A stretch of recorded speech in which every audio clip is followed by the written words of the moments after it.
Hello, it's Carla again, and we're going to be talking about shame and guilt. Now, in my book, The Language of Emotions, I separate guilt out from the herd almost immediately because as I was going through a number of different dictionaries to find out what is the definition of shame and guilt, I found that one would say that guilt is this and the other would say, no, that's shame. And then they were kind of going back and forth. And I looked at guilt in its original definition, which was the legal one, right? So guilt is if you did this thing, you are guilty. If you did not do this thing, you are not guilty. So I kind of moved guilt off into the legal place, and I talked about the emotion, which is shame. A number of people think that there's a difference between guilt and shame. And the most prevalent idea is that guilt is feeling bad about something that you did, so you can undo it.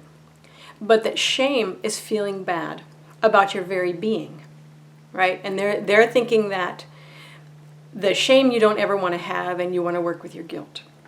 I could not disagree more strongly. For me, if I look at that definition or that separation between the two, I would say the idea about guilt is feeling bad about something you did. Now I would say guilt, this is shame about something you did. This feeling bad piece, that's shame. And that shame is, the idea they have of shame is a feeling bad about what you are, is feeling ashamed of what you are, right? And the idea that we are not strong enough and we are not capable enough emotionally to manage it when we feel shame about who and what we are, I think is a very unfortunate idea, because what it says to me is that we are immature in our emotional capacities. We are emotionally incompetent, and that if we feel shame about what we are, we're not going to be able to get out of it. We're not going to be able to function. I don't agree. And I think in many ways that idea is kind of a white upper middle class idea. I have taught in prisons, and there have been people there who became my good friends who were multiple murderers, right? And they had gone through, a murder. If you do it once, you could feel guilt about it because it's something you did. But if you do it a number of times, it is probably about you. And a lot of the work that these men had to do was working with the real life shame about who they were, who they had become. Not just what they did, but who they were. And I worked teaching a cappella harmony singing in prison. It's a strange thing to do, but it was beautiful. And what I saw is that these men were able to go into this deep, dark place, feel appropriate shame about who they had become, and then be reborn, though they were never going to get out of prison. The idea that a person cannot work with shame about the fact of themselves, I think, is extremely simplistic and completely unhelpful. So I move guilt out because I think it muddies the waters and makes people afraid of shame and incapable in the presence of shame. Shame is one of the most beautiful emotions there is when it works well. And as we all know, when it's not working well, it can be a nightmare. Shame can be a nightmare. But you wake up from the nightmare if you understand the purpose of shame. Now, I talked about anger as setting boundaries. So if you come at me with something just really inappropriate, my anger is going to step up and help send a boundary. So anger is looking at boundary setting that comes from the outside in. Shame is anger's friend, so they kind of work like this, right? They work like this. Shame looks inside at me to make sure that nothing that I do is going to break the boundaries of others or is going to break my own internal sense of what's right and wrong. So if I'm in a kind of a mood and I start to say something really sarcastic, my shame should come up and sort of boom, make me unable to speak. Like the shame is like, nope, you're not going to say that. Hopefully before you say it, your shame will come up and say, no, No, it's funny and sarcastic, but you're going to hurt somebody.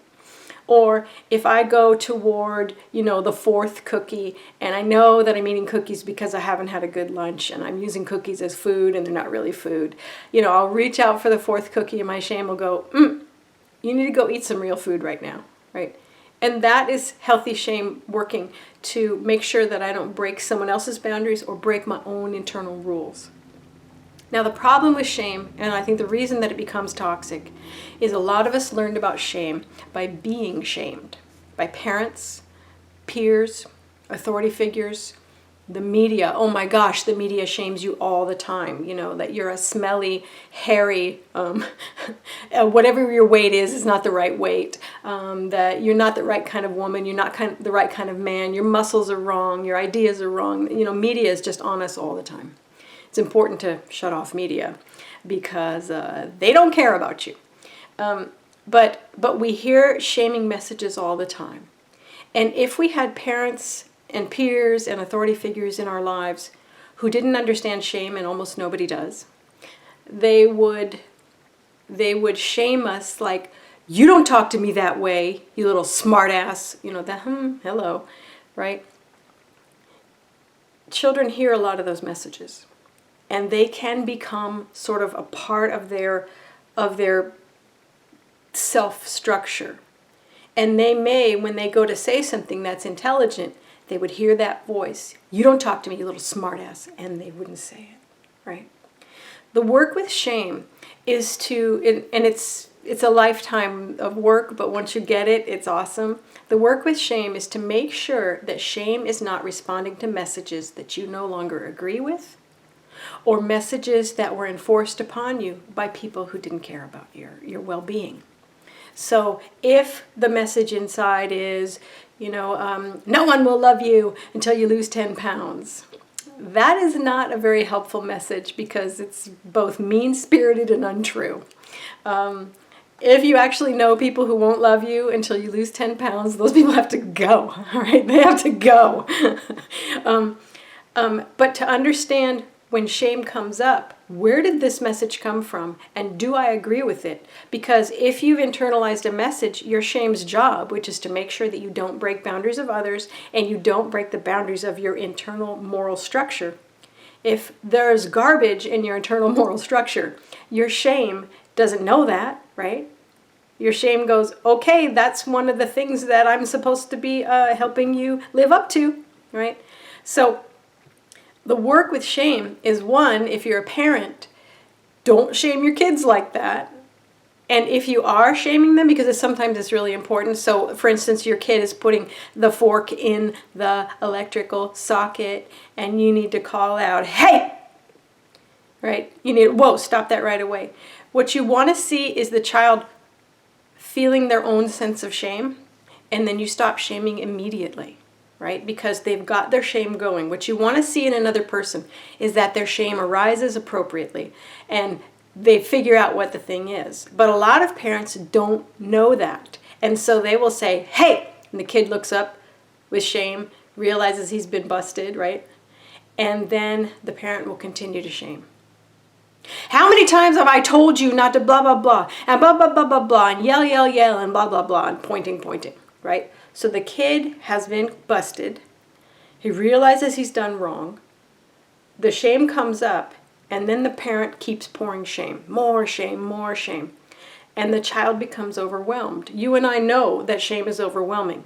Can you imagine? I know you can because it's happened to all of us. Feeling your own shame and then having more poured on you. If you're a little kid, while you're in that sort of open space of, oh my gosh, I've done something wrong, all that shaming is going to come in. So this is not a bad parenting moment, right? We've all done it. But it's important to understand what shame does, and then you can know how to use it. So even with adults, I might say to someone, you told me that you would have this done on Wednesday, and then you didn't, and you also didn't check with me. What's going on, right? And if I see the person's shame come up, then I know, okay, we're fine. I don't need to go any further with this. And then the person tells me why, and all the excuses and all the kind of stuff, and their face is red and it looks like they're about to cry. And I'm like, okay, we don't need to go any further. You don't need to hurt yourself behind this, right? But let's just make sure that when you're not going to hit a deadline, you just tell me, okay? Because then I'll know, and it's all good. It's all okay, right? So when you see the shame of another come up, stop shaming immediately and let them feel the effect of their own shame in their own body without your shame coming over them. So in the language of emotions, I have a number of skills that help people work with each and every emotion they have. There's grounding and focusing. There's setting boundaries, which is a good anger and shame exercise. There's conscious complaining, which is a wonderful practice so that you can actually hear what your emotions are saying in a private sort of meditative practice, a mindfulness practice around complaining and getting the truth out. And then there's rejuvenation, which helps you fill up and calm and soothe and revitalize yourself. And there's one that's really good for shame, which is called burning contracts. And if you have the language of emotions, go to that chapter. Oh, I also have, let me put that in the sorry, let me put that in the links below. And it is a specific burning contracts with shame. And what burning contracts does is help you look at what you've agreed to, right? And then decide if you want to keep agreeing to it. And since the psyche works in emotions and images, burning contracts is an imaginal practice because it helps the emotions sort of understand what's going on. So if I do my burning contracts practice and I show my shame, this idea that you can't be lovable unless you're perfect, this needs to go.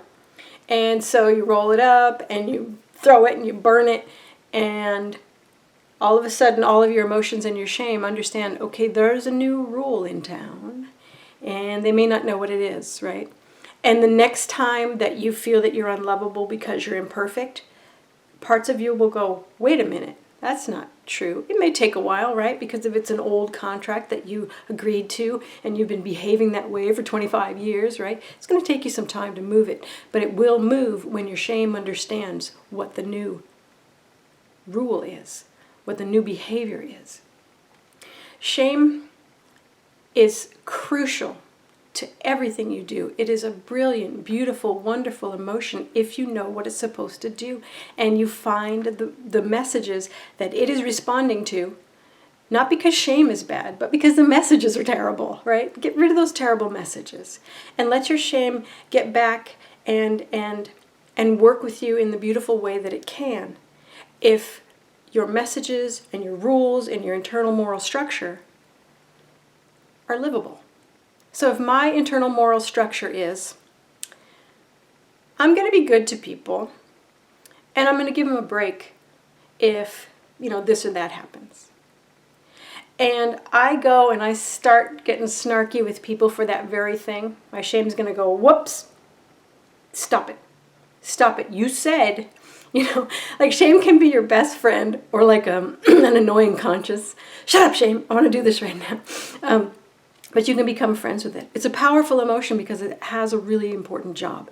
It is only toxic when your shame is doing something that is toxic to you anyway, right? It's a toxic idea. Your shame is supporting that toxic idea. That's why shame looks bad. That's why so many people don't know how to work with shame. It's why they hate shame. It's why they hide shame in this kind of shame guilt thing.